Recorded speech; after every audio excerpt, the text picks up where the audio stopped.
I did a much better job redefining what success would be. I stopped trying to replicate anything anyone else was doing necessarily, which was a big temptation for a while. Like, I know more than so-and-so, or I could do a better job designing this kind of program or that kind of program, and got really clear. And this actually came out partly from a conversation, or was reinforced in a conversation you and I had. And you said something along the lines of, well, if every client was paying you $10,000 a month, what kind of service would you be delivering? Oh, and we kind of made a list of like what I could just do now for free, right? What would take like some time, money, resources, and I could probably do some of it, and what was essentially impossible until that was actually true, and started implementing all of those things. At Active Life, we believe that the healthcare clinic of the future is the gym. Everybody starts with the best case scenario in mind. Never sell anything to anybody who is not in the market for what you have. The only reason we work out is to create the opportunity to recover. And the healthcare provider of the future is the coach. And this is why you guys need to get paid well, because what you're doing is really, really hard work. Justin McClintock, welcome to the Active Life podcast. Thank you for having me. I'm excited to be here. You know, I'm really excited to have you on the show for numerous reasons. Mostly that you're one of the people who I can comfortably say has taken what you are best at and applied what we are best at to it to become an amplified version of yourself, which I find to be uniquely different than somebody trying to change who they are when they get new information. And I think that that's a really cool thing about you. And it's why I wanted to have you on today in particular. Thank you very much. I haven't thought about it in that exact way, but I think I actually agree with your assessment. I found the Active Life stuff, I often describe it as another tool set, like not a slightly upgraded thing, like this whole other thing I could bring into the practices and things I do. And lets me be that even more so. Yeah, I think that a mistake that people often make when they get new education, whether with us or with anybody else, or they read a book, they listen to a podcast, whatever it might be, is they start to try to change who they are to match who they think that they're supposed to be because they've learned this new thing. And you've done a masterful job of staying Justin McClintock with more information. And I think that's a part of the reason why you've found the success that you've found.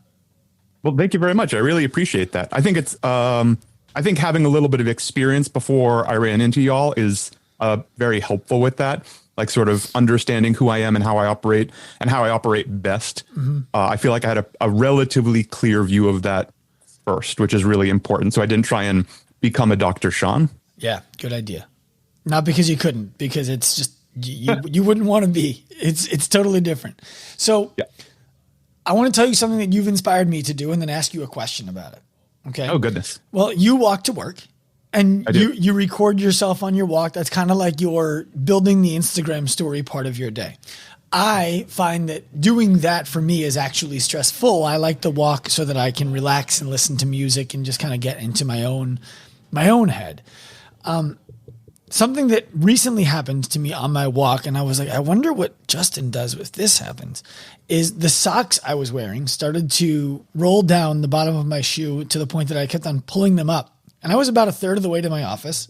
I'm like, would Justin go home and get new socks? Or would he just tough it out for the day? And then at the end of the day, be like, damn it, I have these socks on. They're going to do it again. Has that happened to you? That exact thing hasn't happened to me. I've had uncomfortable other things happen for sure. And I usually judge it. So I almost never go back, but there's a confounding factor here. And then I'm typically walking to work. I leave just before 5 a.m. and my wife is usually still in bed, but me leaving slightly wakes her up. Not enough to get out of bed, but she'll often say like, oh yeah, I heard you leave slightly earlier, slightly late in the morning.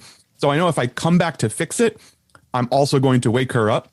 And her job is harder and more stressful than mine. Mm-hmm. So I would like to be able to let her sleep as much as possible. I'm more likely to go buy a pair of socks, like partway through the day when the shops open up, than double back and make more noise. How selfless of you.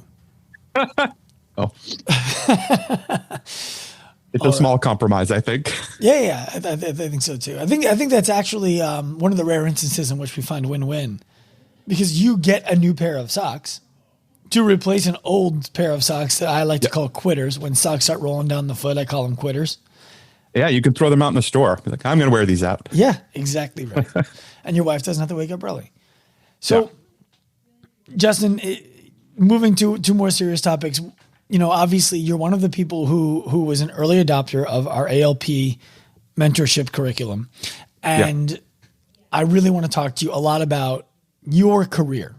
We'll talk a little bit about how the course has shaped it, but I really want to talk about your career, because I think that a lot of the people who listen to the show are coaches. And a lot of those coaches are living an aspirational mindset that I would love to be able to make enough money as a coach to only coach to make money as a career. And 100%. And I think that a lot of them are probably sitting in the fight or flight freeze, the freeze part of it. For sure. Meaning they're still making a decision as to whether or not they want to try to figure this out or they want to just run to another career. So I would love to hear when you decided that you were going to stop doing what you were doing before and start pursuing coaching as a career. That was a fight or flight moment that you chose fight. And you've told me the story before. I'd love to hear it on the air. Yeah, absolutely. So my first career was in showbiz. I did lighting for theater, TV, big live events, things like that. I went to college for theater, and that's what I had done my whole life. I did, I worked on Broadway, and I traveled the country and traveled the world a little bit and did things like that. And I met my now wife in New York. I met her. She used to do what I do for a living. She's now a doctor. We met taking down scaffolding on a rock and roll rig.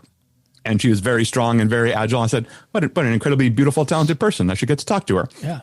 And fortunately for me, she went to medical school in New York and did a residency in New York, which is useful because if you're working in theater, New York is kind of the place to be. Please don't email if you're from Chicago. I understand, but New York is just better. They've got, 1,000 more opportunities than anywhere else. And I was able to build a pretty decent career there. And if I had stayed in New York, it was spelled out for me very clearly that I could have worked for the rest of my life very comfortably. Like some people had steps laid out for me. What can you elaborate on what is very comfortably? Because I think very comfortably is different for people. For some people, very comfortably 100%. Good. It would have been. I definitely would have made certainly $150,000 plus a year in New York, working a fairly normal theater schedule, which is different for other people. Like you work late at night, but it wouldn't have been murderous, and it would have been relatively steady. COVID aside, no one saw that coming, of course. Right. But I was, it was reasonable to assume I would have a job until I wanted to retire at a wage that I could, certainly pay my rent and mortgage and go out. We were in Manhattan, so that's not being rich. That's not having lots of money to throw around, but it would have been fine. Right. Okay. My wife got the opportunity to do a fellowship in North Carolina, which was going to be very important for her career. And we decided that was the priority. And I didn't really want to do a 2-year long distance relationship flying from New York to North Carolina. Were you married? No, not at the time. Okay. But we were together for a long time. We had already been together for 8 years at that point or something. Mm-hmm. I decided I could probably work from anywhere and talk to some people about what it would be like to work traveling. Did that, moved to North Carolina. It was fine. It worked pretty well. Traveled a lot. Money was still pretty good traveling. In theater? Moved to Philip. Pardon? You were traveling and doing theater work? Yeah, traveling mostly for like big corporate events and things like that. Okay. Like Hewlett Packard would have their yearly summit and bring everyone in, and I'd set up $2 million of lighting and put on shows and things like that. Got it. It's a lot of suitcases. Not necessarily. It's a lot of suitcases to carry around. Not a lot of art, but a lot of stuff. Right. We moved to Philadelphia, where I am now, where she got a job at a hospital. And I started finding it a little harder to work locally. For lots of slightly political reasons, I decided I didn't want to travel as much anymore, because when I traveled, I would have to leave for 4, 5, 6 weeks at a time. And it was really a quality of life decision. Like the work was fine, but I just wanted to see my Rebecca more often. So I decided not to travel as much anymore. That plus having a hard time working in Philly, I felt like I was slightly spinning my wheels and was figuring out another way forward. And at that time, an opportunity at the gym I was just a member of slightly presented itself. Like a part-time coach announced that they were leaving to do something, and I was pretty sure that I would be able to get a job there. I had coached in North Carolina, I had coached at other places, and I was pretty sure that I could get a part-time job there. And I'm usually pretty good at hustling stuff. And I saw a sort of 9-month to 15-month journey where I could absolutely turn this into a full-time job if I was willing to be available and hustle and be the guy who could fill in at the last minute and do all those things. That did, however, mean saying no to a lot of work. So I came home and we sat down, and I came home and said, how would you feel about me taking a $120,000 pay cut a year? And we sat down and did that budget out and figured out and realized, like, yeah, we could make it work. You know, stuff has to change, but we can make it work. And I said, okay, I can absolutely turn this into a job. I bet I can do this into the thing I do from now on, but I need 9 months. And it worked. And I worked. A lot to ask you there. Hold on. Yeah. I know it worked, and we're going to get to that. You come home to your wife now, or at this point, she's still not your wife? We only recently got married. Honestly, we got married because you were in a very committed relationship, and it was going to be your wife or not, but it didn't matter. This was the person, and you were sharing bills. You were living in the house together, all that kind of stuff. Yes. And so you come home and you say, I'm going to make $120,000 a year less, which based on what you said before is about $30,000 a year. Yeah. And first of all, you just come home, you walk in the door one day, you open it, you're like, hey, Rebecca, what do you think of $120,000 less per year? And she's just like, well, let's break out a pad and break it down. Like, take us through that conversation. It was, I mean, I'm fortunate to be with a very special person. She had been, very aware of the frustrations I had been having up to that point. And I had expressed that I thought the gym I was a member of is a place I would like to hang out. It wasn't like, it didn't come out of nowhere. But when I saw the opportunity, I came home and said, so I think this could work, but how do you feel about it? And fortunately for me, the first thing she asked was like, well, is that what's going to make you happy? Like, you've been frustrated, you've been upset, you're not having any fun, you don't like what you're doing with this. Do you think this is a big enough improvement to give up lots of stuff? I said, yeah, 100%. Like, I've been poor before. And we weren't going to be poor, but it's like, I can absolutely take this big cut again. I think there's real promise here. And if there's not, the nature of stagehanding and theater is like, I can crawl my way back. I'm not necessarily slamming the door, though. It's a longer road back when you disappear for a while. So I recently interviewed Rich Davini on the podcast. I don't know if you know who Rich Davini is, but I don't think I do. He's the author of the book, The Attributes, which is about the 25 attributes that humans have that they can identify and leverage performance based on. And in the interview, he's a retired Navy SEAL commander, very, very impressive guy. And in the interview, one of the things he talked about was when you step through fear, which whether you were afraid or not, there is this uncertainty that lives in that moment. Yeah. And when you step through that, you get a dopamine response that enables you to take another little step forward.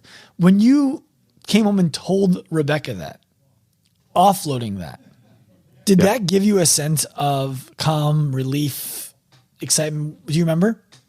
100%. Even just expressing it and saying it out loud was like, it was like putting a weight down. Yeah. Like it didn't, like I knew it was still there. It didn't necessarily make the journey easier, but it sure as hell felt better. Yeah. Do you know I had a very similar conversation with my wife? No, this is news actually. Yeah. So 2017, I knew I no longer wanted to be in clinic. Mm-hmm. Clinic gym ownership. I was done with them, and I was earning similar revenue to what you were describing, between $120,000 and $150,000-$60,000 a year. And I told her I'm going to be done with this because I don't like it anymore, and I'm going to take a chance in this online thing. And she's like, "What's that going to pay?" I said, "Just about nothing." I'm going to pay for more Facebook ads. So it's sort of negative. Well, yeah, at the time we weren't doing Facebook ads at all. But it was, it took me back down to like $4,000 a month, which in downstate New York is not an ideal revenue. Yeah. But she, like your wife, she supported it. And it felt just amazing to say, okay, I'm going to claw this thing out and we're going to be just fine. You mentioned that you had a 9-month trajectory that you had mapped out in your head, 9 months to a year. How did you know 9 months and how accurate was that? I thought in 9 months I could I could make myself so invaluable that they couldn't see getting rid of me. That was actually I don't know if I ever said this to anyone but Rebecca, but that was my plan. I said, I'm good at what I do. I was already a decent coach, and I have lots of other skills that make me useful to have in a room and in a building, including from the stagehand thing. And I said, I'm going to make myself so valuable, they can't imagine this place without me. And then I'll just get more and more hours, and people are going to leave and people are going to come, and like, I can make myself something they would never want to get rid of. So I was available for absolutely every shift. I volunteered for every holiday. I did the early morning Sunday stuff. I would also ask if I could do projects like, hey, the storage is kind of weird. I designed something. Do you mind if I build it and submit receipts? And the owner at the time was like, Justin, she actually said, if you have an idea and it's under $300, you can just do it. And I started installing lights and wiring things for power and adding more and just all the stuff I knew how to do. Get better and better and better. And pretty soon I was a fixture. Yeah. And that was a big part of my 9 month. I thought it would take a while to get there, but I thought in 9 months I would be in a very good place to, ask for more hours or more responsibility or the kind of things I thought I wanted to do, but it would take a while to prove myself, frankly. Well, and in the fitness business, you were in a micro gym, right? You were in a CrossFit gym. And so there is some reality that we can bump up against, which is it might not matter how indispensable you are. The money just might not be there. Correct. And so did you find yourself running into that? Because I'm thinking about, let's say you're paid $25 a class. I'm just making numbers up. And you can somehow get yourself to coaching 30 classes a week, right? You'd still be making $750 a week, which is still going to be about $100,000 less than you were making before on a very full-time schedule. Yeah, totally. And that absolutely happened. Like there were conversations after not much more than a year. I was at that time, all of the coaches were salaried except myself because I was the only part-timer. And the owner had a conversation with me where they were a little upset because I was the highest earning coach in the gym. Who was upset? The coaches or the owner? The owner, because they hadn't seen it coming, because they had a relatively easy substitution policy where if someone needed their class covered, they could just ask and whoever covered it, and that was fine. And if it was Justin, of course, he got paid hourly, but people didn't get docked for it. Mm-hmm. So the money didn't come from anywhere. So I had suddenly added more than another coach's salary onto their payroll in a way they hadn't seen coming. In fairness, you didn't. They created a system whereby it could have been 5 people who shared that money. But let's say, for example, there were 200 classes a year that got vacated and you filled all of them. They were still going to pay another coach's salary worth of classes per year just to somebody else. Now, it would have been much more than 200, but you follow what I'm saying there. Yeah. So I didn't do anything wrong, but they found themselves in a situation they somehow didn't see coming. Well, they created a meritocracy and didn't realize the ramifications of doing so. So what happened then? I asked for, I told them I was willing to go on salary, but not willing to take a pay cut. And that was a longer discussion because they couldn't match my money, et cetera, et cetera. And I put forth that I'd already been doing some programming for people and was also interested in doing more programming. And they said, oh, that's interesting because we actually have you in mind for doing the programming for the gym. And that comes with some more money. And that's the way forward. And that was basically the next step of taking over at that time, the gym had like a CrossFit program and an Olympic lifting program and 1 or 2 others. And I would be taking over all the programming for that. And that came with basically its own stipend. Right. But that stipend wasn't getting you to where you were or where you are now. No, it's been a real slow burn in some ways getting me to where I am now. The programming for classes made me much more comfortable doing all the programming. And it also gave me a huge amount of exposure in that group class format. And as soon as people knew I was the one doing the programming, they felt more comfortable asking me for their personal programming. What year was in a way this? they hadn't before. And what year was this? What year was this? This was 2018. Okay. 2017, 2018. Yeah. Okay. So 2018, you start to develop a real role in the gym because you're now providing the programming to the entire group. And then people are starting to say, hey, if you can do this for a group of people, I imagine you can do something for me. So how did that start? You started working with people one-on-one? Yep. I would offer people, like, if I saw especially a skill they want to work on. At the time, I was sort of the gymnastics specialist in the gym. So especially if someone wanted a rope climb or a muscle up or those kind of things, I would design programs around that. And that's where my company, Feel Strong Fitness, was born out of, because then people would leave the gym for one reason or another. They'd move to New York, was really popular because we're in Philadelphia. So people get jobs in New York, and they would get in touch and ask for more programming. And at the time I said, okay, yeah, sure. I'll just do programming and keep submitting it on payroll.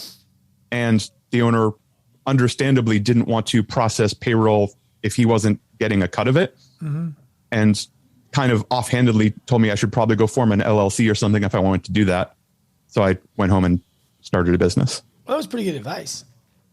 Yeah, it was totally, and I was just scared of taxes. I said, well, I was going to run it through here because I don't, the IRS is scary and I've chased people down, I know. So I want to make sure I'm paying taxes and I don't know how to. He said, well, I'm not processing this payroll for you. So you can 1099 it or form an LLC. And I also hate 1099. So I was like, well, I'm not doing that.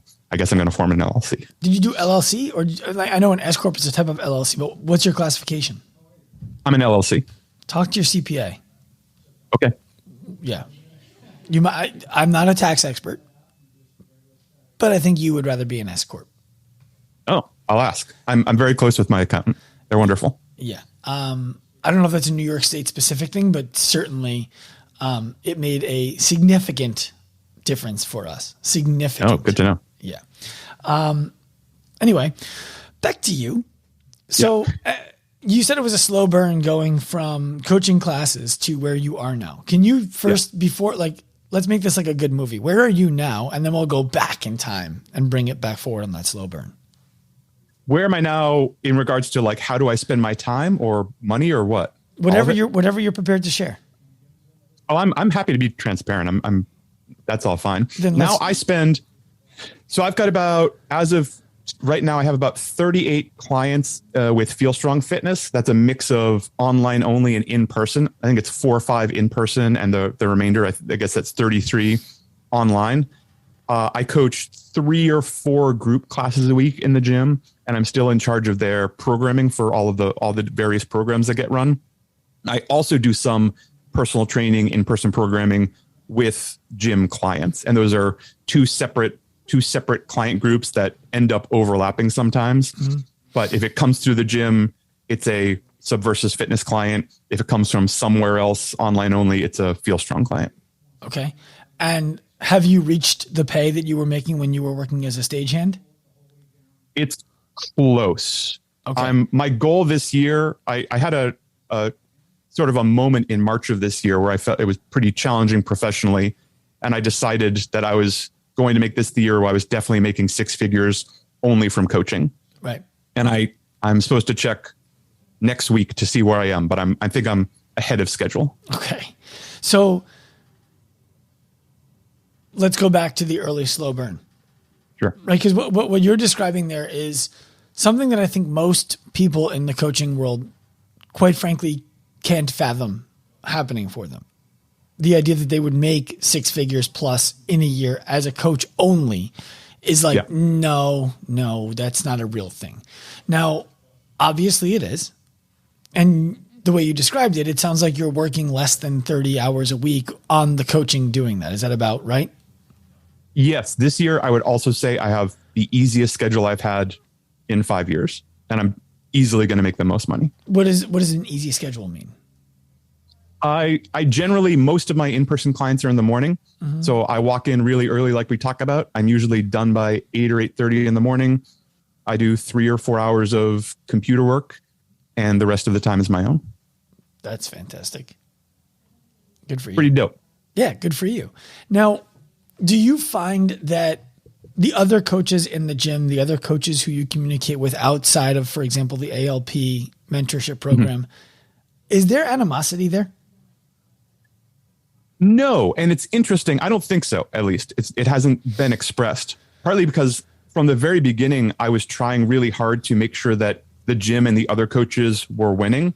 And something I think I did wrong, actually, which is part of my challenging moment I had in March, was I was trying to get everyone else to do what I was doing and show them how useful it could be for them, because I was willing to take a big step back if I could bring this group of people forward with me. It could make the whole gym better and show other coaches that this could be a career. I was willing to give some free time away and do a bunch of that, and it wasn't working. And by focusing more on what I was doing and my success and being the best coach I could be and the most successful coach I could be, now all of them have come to me at one point or another and said, I want to learn how to do this. I want to do more. This looks great. I think this is going to be fun. I want more, including the gym owner is now absolutely making this part of the program. And we now have personal training session goals in the gym, which has never happened before. Right. And things like that. So leading by example, I found much more successful than trying to tell people how good it was. You know what it is? It's people watch you go through a wall. At least this is what I've found. People watch you go through a wall and they're like, damn, he got bloody.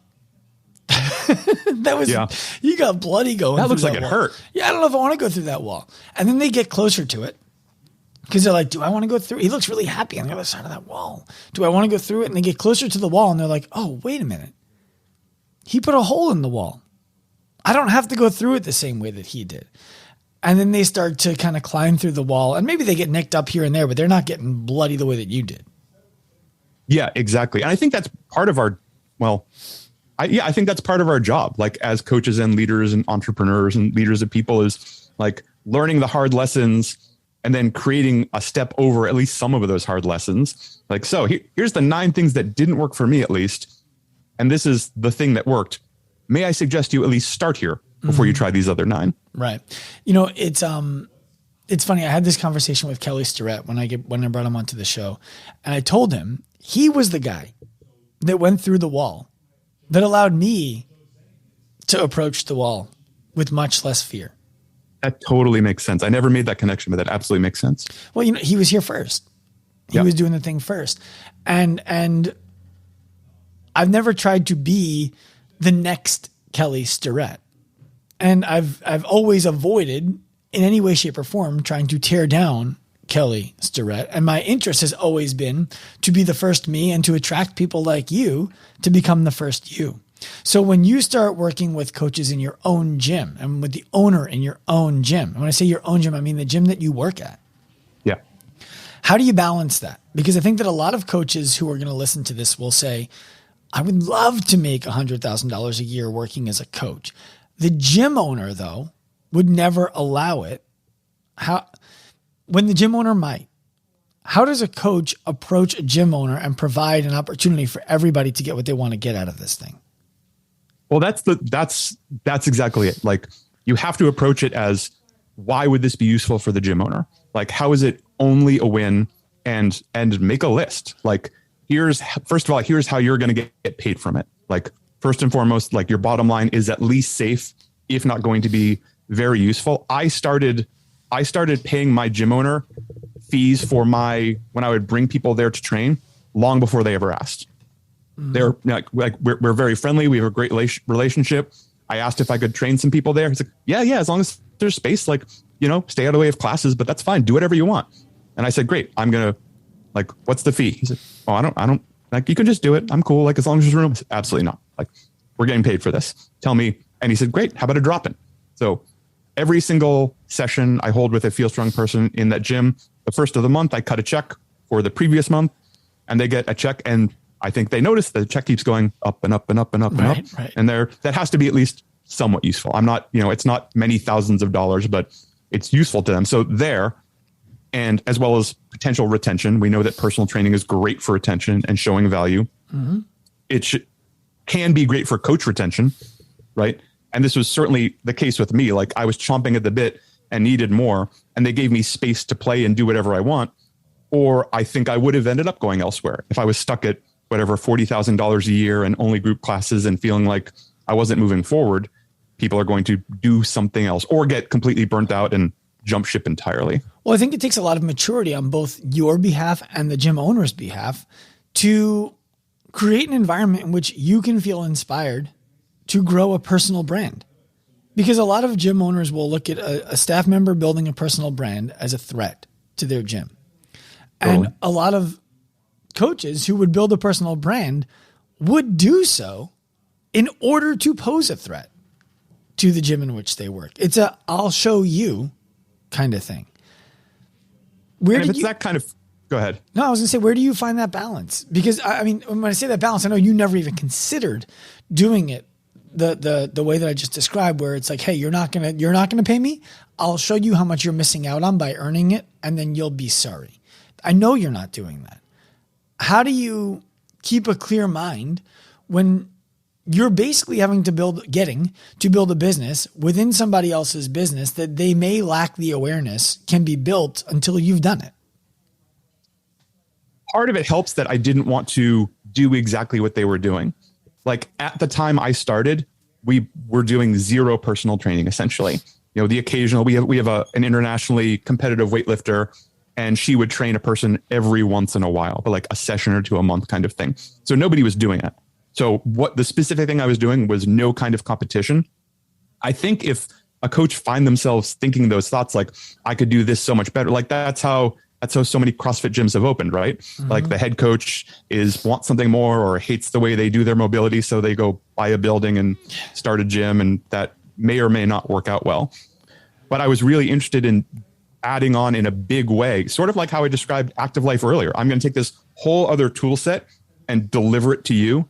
And most people are going to see it as value that you are delivering, right? Like they come to your gym, they talk to one of your coaches, they get this incredible product, they feel better. Like this is only good for you. And I'm not competing with anything you're doing. I'm not taking $1 out of your pocket. I'm not poaching clients, none of that. You say you're not taking $1 out of their pocket because you're paying them the drop-in fee that they asked you to pay them when you started doing it. Well, when you suggested, I need to pay you something for this. Is that right? Correct. And at the time, at least, they weren't doing any personal training. So it's not like Feel Strong is coming in and, you know, undercutting them or providing this thing that I wouldn't have provided as a coach in their gym. It was a client who came from somewhere else that they never would have found, most likely, right? Because they were looking for a product they did not offer, and I've delivered them here. And several of them in the meantime have said, hey, those group classes are really fun. Is there a way for me to like do some of those sometime and keep working with you? Of course there is. Right. This way, membership is very simple. How often do you think that happens? Not super often, but it has happened, and people have flowed back and forth where someone starts with personal training, does some group, or maybe mixes it back and forth. I just had someone the other day who I kind of graduated out of one-on-one sessions, and they had declared a couple months ago that their goal was to eventually get to group classes. So that was what we designed their sessions around. So two things there. The first one is, for the gym owners, I want to share a perspective that I think is important. And that is that if you have team members like Justin who are able to earn $100,000+ a year operating within the business that you own, it is inspiring to other people that they might be able to do the same thing if they come and work at your business. And it makes you more powerful and more influential, as opposed to what you may fear, which is the opposite, which is that Justin gained so much power and so much influence that you were at his beckoning call.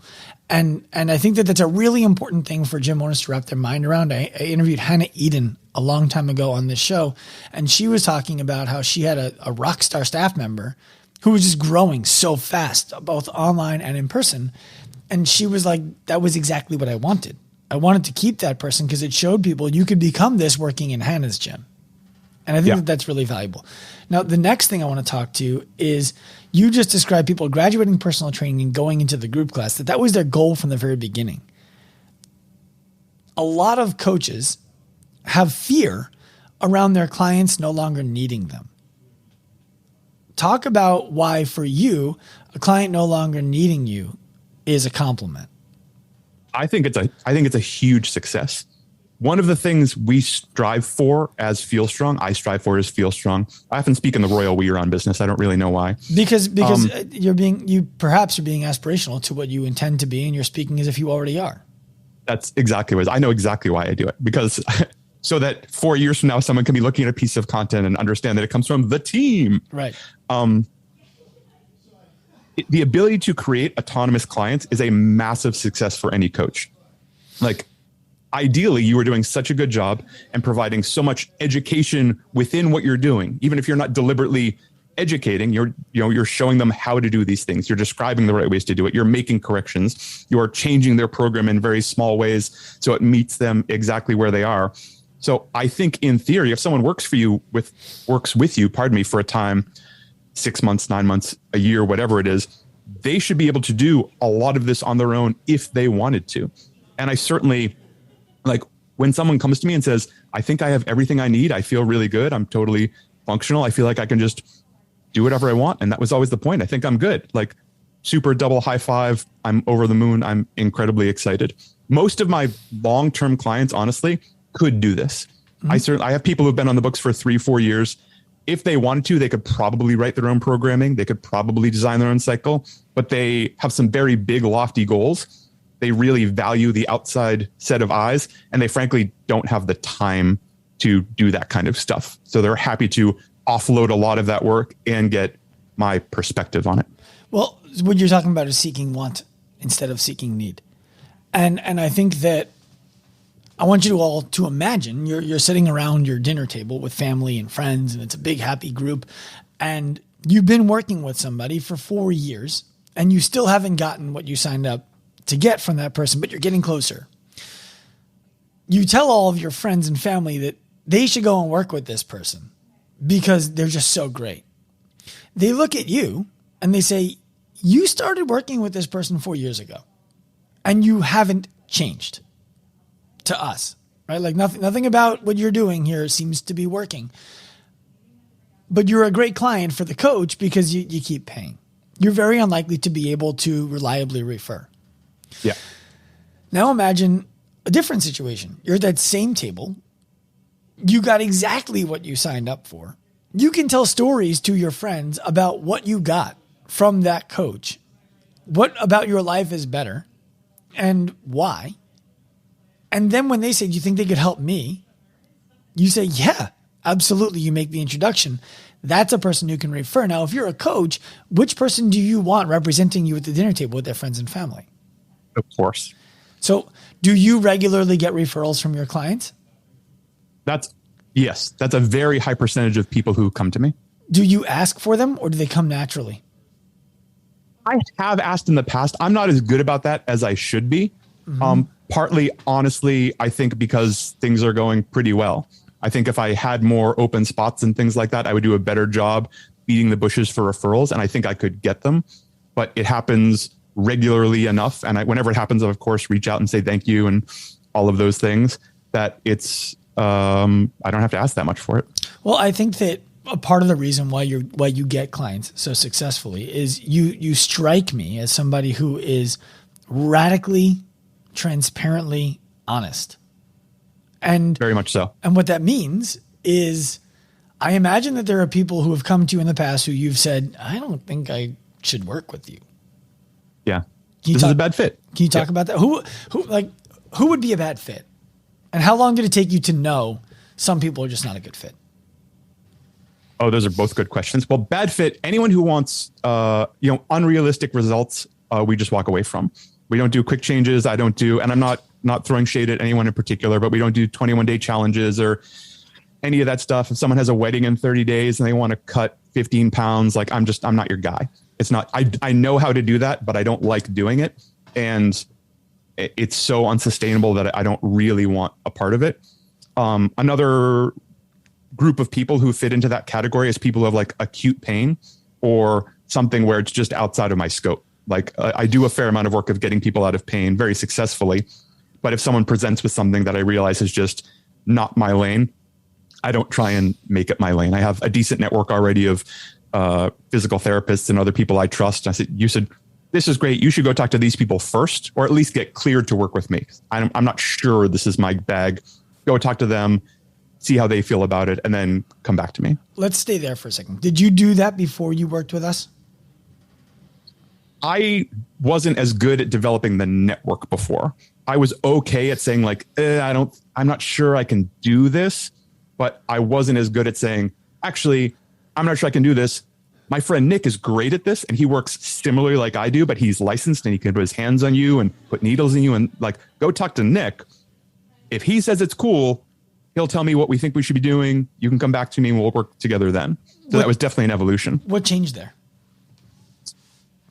I mean, honestly, being encouraged to build that network, doing a better job researching and kind of finding out, especially physical therapists who work the way I work, as opposed to the way that a fair amount of the physical therapy community works, with just, light bands and 8 minutes on the treadmill and, not enough attention, et cetera, et cetera. There are plenty of people doing really good work out there.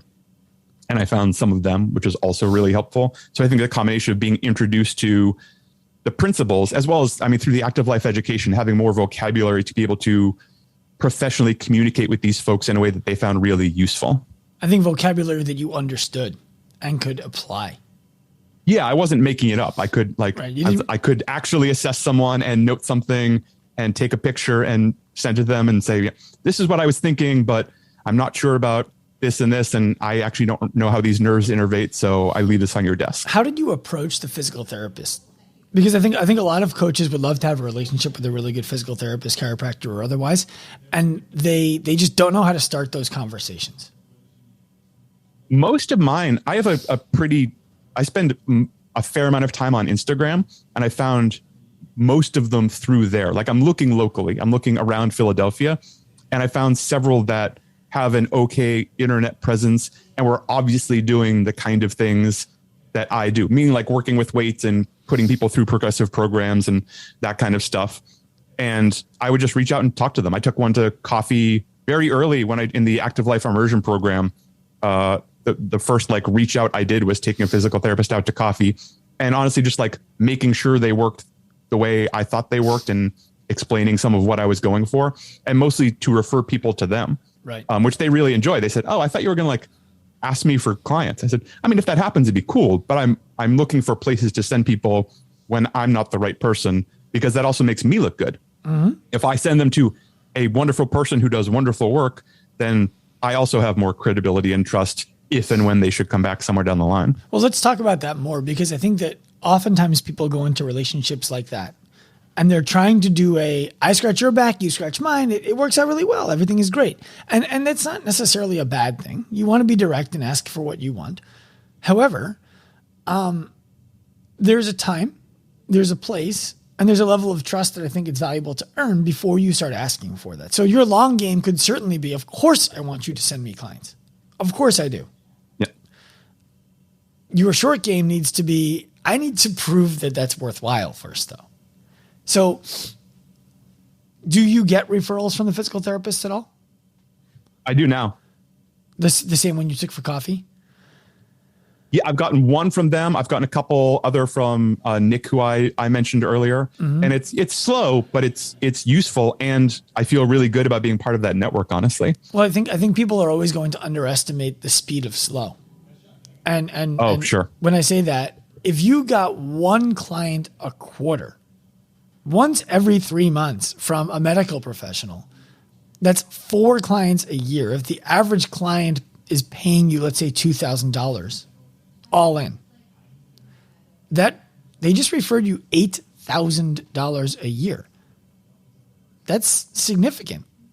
I think anyone would take that. Yeah. Yeah. And then you have the opportunity to go to those 4 people and say, hey, is there anybody who you know who we should be working with? Because obviously your physical therapist trusted me. Obviously we got you these great results. And I imagine you know people who would like the same results and someone who they can trust. So it grows from there. I think it's all about being super consistent with what you do. I just had I'm working with a postpartum mom, and they just started their pelvic floor physical therapy. They worked with me a little bit beforehand, started their pelvic floor, and came back for our next session and said, so the pelvic floor lady said, we're doing exactly what she wants me to do already. And I was already better at my bracing, and she did some massage and stuff that I know we're not going to do, but she was she thinks we're totally on the same page and wanted to know all about you. I was yeah, that's great. Please pass my information. I want to have a chat. I'm not fooling myself into thinking I'm going to get 30 more clients this month. Right. But now I have, and the fact that that person feels that way, I said, excellent. I want that information because I don't have a pelvic floor physical therapist in my Rolodex. And just from this information, I already feel comfortable sending people that direction. Well, and there's this moment that I know everybody is like, oh my God, like it's the false peak moment. And it really does happen. And the false peak moment in this world is when the doctors who you know, the doctors who have heard good things about you through your clients because you've referred them to all of them, when they end up in a room together and they realize they all know the same person and they're all getting the same input about that person. And then all of a sudden it's like, we need to pull a seat out and let this person sit at the table with us. That's a moment that happens after months or years of consistent positive output and doing the right thing by the client. Yep. What's the biggest lesson that you've learned in the last 2 years of moving from coach who runs some classes who's trying to build a career by doing odds and ends around the gym to self-sustainable fitness professional trending towards becoming something that is very clearly and demonstrably the gap between fitness and healthcare? That's a great question. Redefining, let me think about it. I did a much better job redefining what success would be. I stopped trying to replicate anything anyone else was doing necessarily, which was a big temptation for a while. Like, I know more than so-and-so, or I could do a better job designing this kind of program or that kind of program, and got really clear. And this actually came out partly from a conversation, or was reinforced in a conversation you and I had. I don't remember if it was on a podcast or if it was in private, because that's how my life is now. Mm-hmm. And you said something along the lines of, well, if every client was paying you $10,000 a month, what kind of service would you be delivering? Oh, and we kind of made a list of like what I could just do now for free, right? What would take like some time, money, resources, and I could probably do some of it, and what was essentially impossible until that was actually true, and started implementing all of those things and not being afraid to not do the same thing everyone else was doing. Like, I'm doing breathwork and mobility and cardio and bodybuilding in the same session with the same person because it's the right thing for that person, even though it probably doesn't look like anyone else's program, at least that you're going to see on Instagram. Right. Right. And how has learning that changed your day-to-day life experience? It's very freeing because it's easy. I find it easy to just, now I'm just being me and doing what I sincerely think is the right thing to do. And I'm not saying I haven't gone off the reservation. I'm not using some magic Justin algorithm or something. It's all the same fitness stuff that everyone else knows. I think if you do this for long enough, you build a big enough toolbox. But being able to stay really true to myself and be able to support it. That's one of the things I think is really important, is whenever, should anyone ever ask, why are we doing this? Or what's the goal? Or when do we move on? Or any of those questions, you have a really good answer for it. And if you don't, you should probably reconsider what you're doing. I'm not just throwing things at the wall. I'm doing things that I sincerely think are going to get people from A to B as fast as possible without wasting time and be incredibly effective. I love it. And I think that anyone who follows you on Instagram, what is that, at FeelStrongFit, FeelStrong.fit? FeelStrongFit. Anyone who go to at FeelStrongFit, follow Justin. And what you'll find, what I found, and I shared this with somebody recently, and it actually came back to you, which I found serendipitous, is I was talking to somebody who believed that you need to have thousands and thousands of followers on Instagram in order to be successful in your business. And the opposite is true. You don't. And not only do you, there are many ways to look at your business media, as we like to call it. One of them is, how many people are following me? Another one. I think it's like, go ahead. Yeah. Oh, go ahead. No, another one is, what a great place to practice what I believe is important and practice my message. When there's nobody following, and I'm not saying you have nobody following, when there's nobody following, nobody is listening to tell you that sucks and you're an ass. And as people start to come in, you refine and refine and refine off of the feedback that your audience provides. And then that becomes the language that you use with your in-person clients that helps you to grow your business. And maybe every once in a while, somebody comes from Instagram. Yep. Absolutely. And Yeah, anyone who follows you can see that that's exactly what you're doing. And overtly, like, yeah, that's where my podcast came from. It came out of just, I felt like I need to say something. I had these walks to work every day. I felt like I didn't have time and I didn't know what to do. So I just pointed the camera at my face on my walk to work and just like, what am I going to talk about this morning? All right, I'm going to try and do that for 10 minutes unbroken and see how that works out. You definitely have time. It starts at 11:30 in the morning and it ends whenever you decide to go to bed. Justin McClintock, besides Feel Strong Fit, is there anything that people should be looking for or knowing about you? The website is feelstrong.me if they want to read more about services, resources, all that kind of stuff. Otherwise, Instagram's the place. I am super responsive to DMs. So if you have questions, feedback, want to get in touch, DM at feelstrongfit, and I tend to be pretty responsive. I love it. And I encourage all of you to do that, whether you end up signing up with Justin or not. Go ahead and take a look at what he's got going on there. I can promise you this, he will not compete on price with the other people who you're considering working with. He will absolutely win on value. That's extremely fair, and I really, really appreciate it. That's a huge compliment on both, I would say. My pleasure. And that doesn't mean someone else can't win, by the way. It doesn't mean there's a winner and a loser. It just means Justin will be worth what he's charging you. It's a big world. Lots of people need help. We can all help everyone. You're not kidding. Justin, thank you so much for joining me. Thank you for having me. Active Lifers, I have a favor to ask you. If you enjoyed the show, we pride ourselves on bringing value to you through the lens of bridging the gap between fitness and healthcare. The best way for you to support this podcast is by reviewing this episode wherever you listen. Please give us a 5-star review and share this episode with a friend. Your support helps so much. Send a screenshot of your review to us on our Instagram account at ActiveLifeRx. As a thank you, we'll gift you a special PDF with the most common mistakes made when working out and how to correct them.